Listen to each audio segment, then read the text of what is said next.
Hello and welcome to our first podcast this week on commentary of Isaiah 41. We hope to do 8 through 15 today.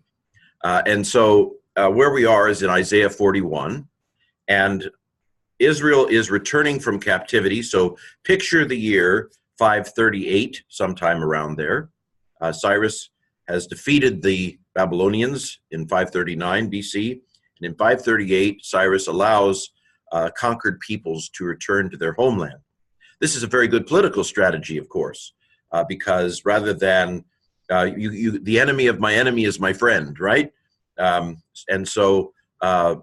is the enemy of Babylon, and Cyrus is the enemy of Babylon. And so this creates goodwill among the peoples that he's conquered, and secures for him the loyalty, obviously. I mean, the loyalty of Israel to Cyrus is without question.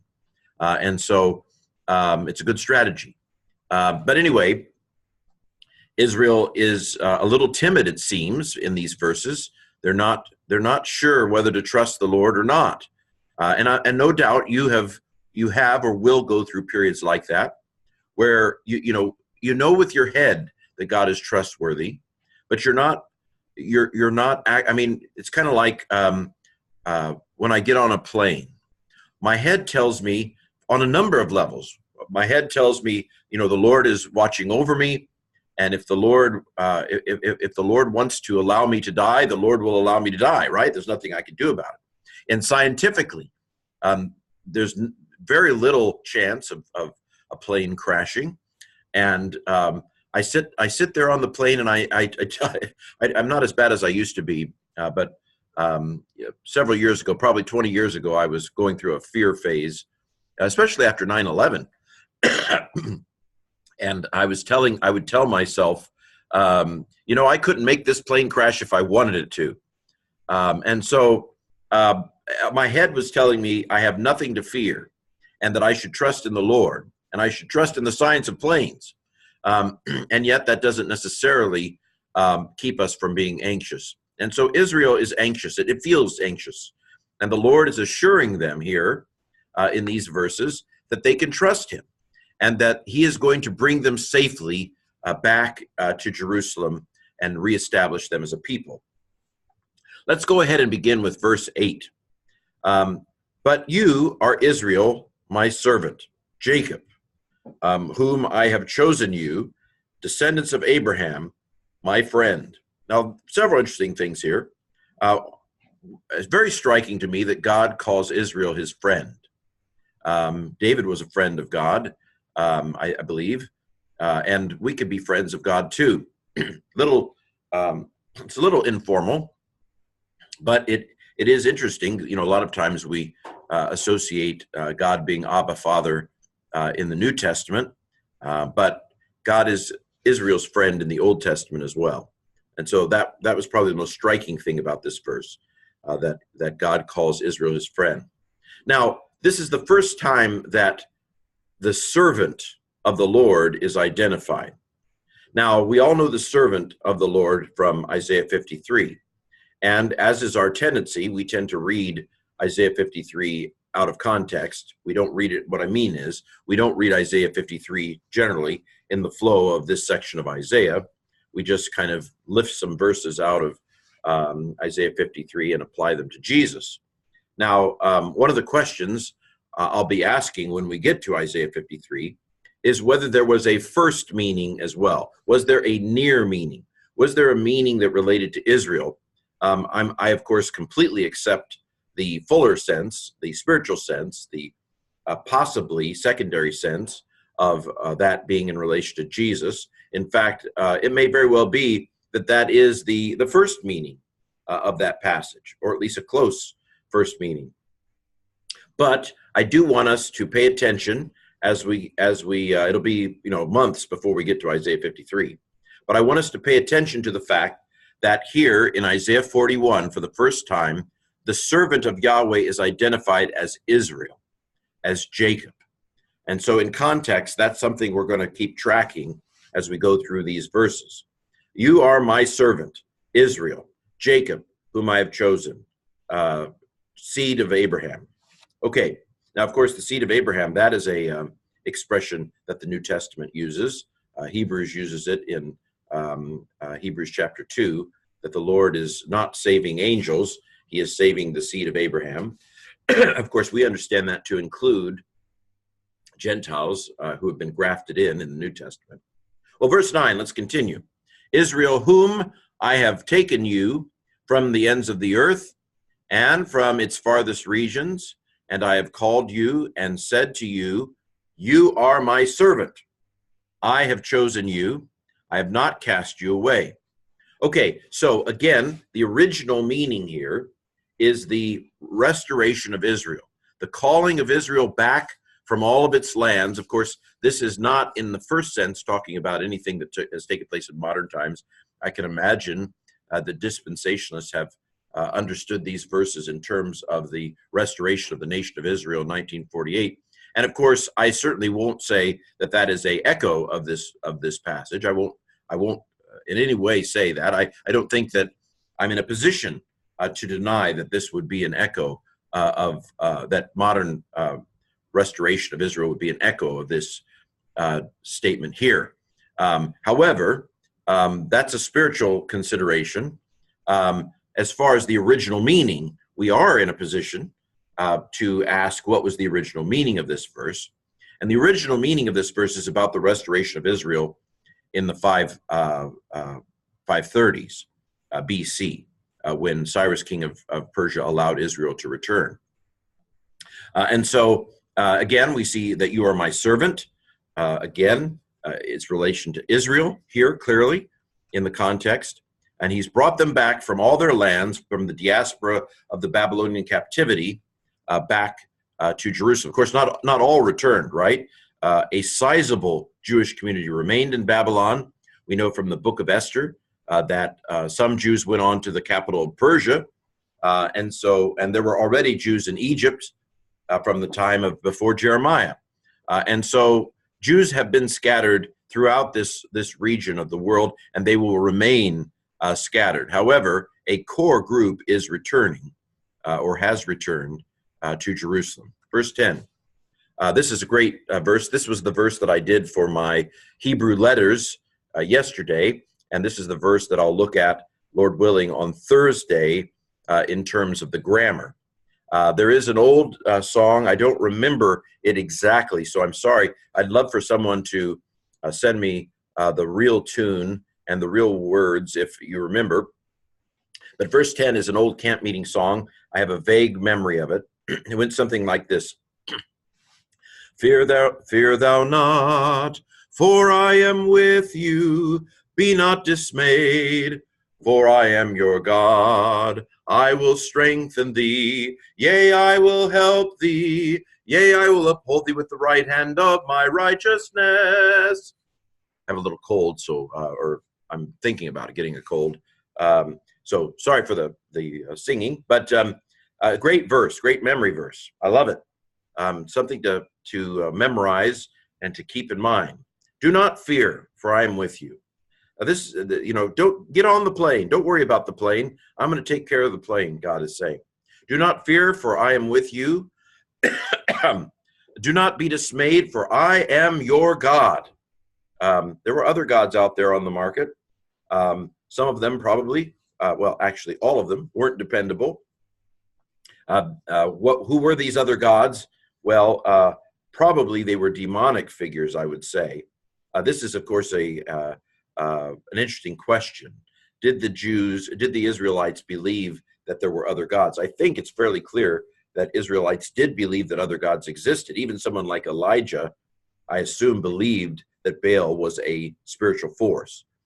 From a New Testament perspective, I think we would call these demons rather than true deities. There's only one God who is worthy to be called God, and that is the God, the creator of all out of nothing, Yahweh, Elohim. Of course, Elohim is the generic word for God, but the Old Testament uses it in relation to Yahweh, the God of Israel. By the way, I see that I have some Jehovah's Witness commentators. In a previous video, I mentioned that Yahweh was the real word for the name of God. This is what the overwhelming majority of scholars believe. You will find, as is the case on social media, those who talk the loudest are often those with a peculiar axe to grind. I'm sure this is true of me as well. And so you will not be surprised that there is a good amount of Jehovah's Witness material out there arguing that Jehovah was in fact the way that this name was said. But there's no evidence for that prior to the 1800s, I don't think, maybe the 1900s. You always have to be suspicious when someone claims that, and it's not in the light of new evidence, it's not in the light of new archaeological digs, when a group, especially a kind of very closed group, suddenly has new information. But the overwhelming majority of scholars, I would say virtually unanimous, it is the virtually unanimous decision of scholarship that Yahweh was in fact the closest we can get to how the name of God was pronounced. We don't know for sure. We really don't. But we do know that the vowels that are under YHVH are the vowels of Adonai, the vowels of Lord. Well, a little tangent there. Okay, so beware of internet sources bearing gifts, including these, of course. I welcome you to question anything I say. Fear not, for I am with you. Be not dismayed, for I am your God. I will strengthen you. Yes, surely I will help you. I will uphold you with the right hand of my righteousness. Again, a personification. God does not literally have a right hand, I don't think. And so this is a picture to help us understand. There is metaphor in the Bible, and a good thing, because if God could be captured in literal language, he wouldn't be a God. Think about that a little bit. If God could be captured in literal language, what kind of a God would he be? It is the fact that God is beyond our comprehension and beyond our categories that implies that we simply cannot capture him in literal language. Any attempt to capture God in literal language, other than what we might call apophatic or via negativa, that is what he is not. We can say what he is not. He is not limited. He is not limited by knowledge. We could say those sorts of things. But any attempt to capture literally what he is, he's is difficult, probably impossible. Well, okay, I'm sure we could come up with exceptions. God is good. Yeah, okay. But what does that mean? Okay, I got off track there a little bit. It would take too long of a tangent for me to continue down that line. So beep, beep, beep, beep, reversing. Okay, verse 11, behold, all who were incensed against you will be ashamed and disgraced. So these are the people surrounding Judah, and we'll encounter some of these, of course, in Nehemiah, those who in the Samaritan country, what was the northern kingdom, who will oppose the reconstruction of the wall around Jerusalem. There will be those, the surrounding peoples, the Moabites, the Edomites. I suppose they're not really there anymore by this point, but those the Babylonians, the surrounding peoples are going to watch. They're going to have to watch as God restores Israel. They will be as nothing and shall perish, those who strive with you. The men of your striving. I like that. The Anashe Riveka. Okay, so verse 12. You will seek them and you will not find them. That is the men of your contention. They will be as nothing and as a non-existent thing. The men of your battle. Anyway, fun Hebrew there. I am doing this, by the way, on YouTube in addition to the podcast. If you want to see along with the interlinear, I'm using interlinearbible.org, which is a wonderful resource. I hope they don't mind me showing this on YouTube. Boy, I'm just drawing traffic to your site. Isn't that good, right? Verse 13. For I am Yahweh. I am Yahweh your God, Eloheka. I am Yahweh your God,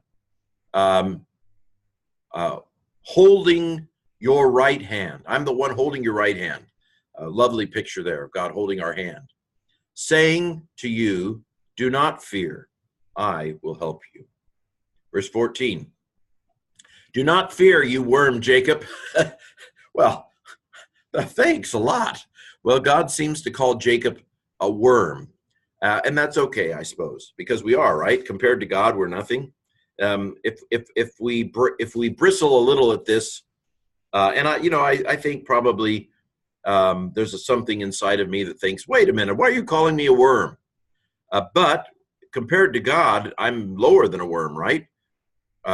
We're nothing. And by the way, I like worms. So, who's to say that worm is as negative as maybe we take it sometime? Of course, that hymn, for such a worm as I, at the cross where I first saw the light. There are a lot of people don't like that line. In fact, I think some versions of the hymn have edited it out. I wonder if this is where it comes from, calling us a worm. This is the first time I've noticed this, to be honest, this mention of us as a worm. But I wonder if this is where the hymnist came up with this. Do not fear, you worm, Jacob, you men of Israel. I will help you, says Yahweh, your Goel, your Redeemer, the Kadosh Yisrael, the Holy One of Israel. And again, one of the themes of Isaiah is that God is the Holy One. We see this in Isaiah 6, holy, holy, holy, where the seraphim shout out, holy, holy, holy before the Lord. Verse 15, behold, I will make you into a threshing sledge. What is a threshing sledge? Let's go ahead and click on the Strong's number and see what this is. What is a threshing sledge? I have no idea what a threshing sled. What is that? Well, an instrument of judgment. Okay, so thresh. Marag is the word here. Something that destroys, I guess. Maybe it's used in cutting down crops. Maybe the harvest is over and you've got to cut down the plants. Maybe that's a threshing sledge, or maybe that's part of the harvest. Obviously, I'm not a farmer. I will make you into a threshing sledge, a new sharp with teeth. Yeah, I've got in mind a sickle of some kind here. You will thresh the mountains and will beat them, make them small, and the hills you will make like chaff. Let's keep going, even though I hadn't planned it. Let's keep going. And you will winnow them, and the wind shall carry them away. Again, I'm getting the picture of wheat, that blows away after it's been cut down. The whirlwind will scatter them, and you shall rejoice in Yahweh, in the Kadosh Yisrael, and you will glory. The word for hallelujah, the halal is the verb to praise, is here. So basically, God is going to do away with the enemies of Israel. He's going to thresh them away, and they will blow away like chaff in the wind. And the glory, we will glorify Yahweh in what he does when he restores Israel, in the Holy One of Israel. Verse 17, the poor and the needy seeking water, but there is none, for their tongues for thirst are failing. Okay, so those who are, and of course, there were people left in Jerusalem. Not everybody who went to Babylon, not everybody went to Babylon. There were those left in the land who no doubt had a really hard time, maybe even a harder time than those who went to Babylon, those who were left to pick up the pieces of a destroyed land. Where do we start? But those who are needy and poor and seeking water, and there isn't, and their tongues are failing for thirst, I, Yahweh, will hear them, the God of Israel, Elohei Yisrael, the God of Israel. I will not forsake them. Verse 18. I will open in the desolate heights rivers, and in their midst of the valleys fountains I will make. In the wilderness I will make a pool of water, and the dry land I will make springs of water. So God is going to restore the land, and he's going to give water to the land. that is dried in the wilderness. I will plant, verse 19, I will plant in the wilderness the cedar and the acacia tree and the myrtle and the olive tree. I will set in the desert the cypress tree and the pine and the box tree together, that they may see and they may know and they may consider and they may understand together that the hand of Yahweh has done this, and the Holy One of Israel has created, bara, has created it. The hand of Yahweh, the Yad Yahweh has done this. The Kadosh Yisrael has done this. God is going to restore the people of Israel. Well, let's stop there with verse 20, and then hopefully on Friday we will finish chapter 41 of Isaiah. Have a great week. Happy New Year.